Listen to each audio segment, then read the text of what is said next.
Šis retrīts man jau sākās ar pieteikumu aizpildīšanu, jo tur jau sākās visi procesi un dīlošana ar sevi. Vai man to vajag, vai es tur būšu īstajā vietā, vai tur būs īstie cilvēki, kur man varēs palīdzēt savos procesos, bet es iekšēji tomēr paklausīju tai savai iekšējai sajūtai, ka es zināju, ka man tur ir jābūt. Es zināju, ka tur radīsies īstie jautājumi un arī atbildes uzreiz jau nāks līdz ar to, kad būs šis jautājums. Tā arī notika. Tātad pieteikšanās bija pilnīgi un galīgi man izdēja, man pašai, jo es zināju, ka man vajag rakt dziļāk, un es jau zināju, ka ūdens ir tas, kas man varēs palīdzēt, jo ūdeni es esmu ļoti spēcīgi izjutis kā savu stihiju, kas man dod tiešām atbildes un jautājumus. Un īstie cilvēki, kurus es sajūtu Baibu un Gintu kā cilvēks, kas var būt līdzās šajā procesā, un es sajūtu pareizi. Tās lietas, ko man retrīts deva, noteikti ir iekšējās savienošanās, spēcīgs savienojums, atjaunots un arī atrastas vēl tās daļiņas, kas vēl nespēja savienoties, tās retrītā savienojās. Ir noteikti vēl, kur savienoties, bet retrītā daudz kas notika.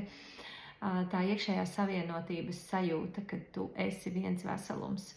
Un tu vispār esi vienkārši brīnišķīgs, un tu esi drosmīgs, es par sevi runāju, es esmu drosmīga, un es esmu drošībā. Un tas man ļoti, tas bija tas, ar ko es strādāju retrītā.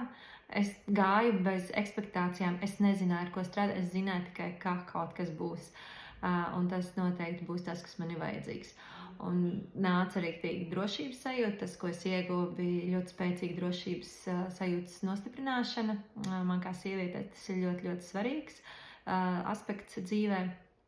Un tās noteikti attiecības ar apkārtējiem, jo es sakārtoju attiecības pati ar sevi. Un jā, šī savienošanās ar sevi, šī drošības sajūta un šīs attiecības sakārtojot ar sevi, kārtojās arī ar apkārtējiem. Tās spēcīgākās lietas, ko es varu atzīmēt, tur apakšā ļoti, ļoti daudz, kas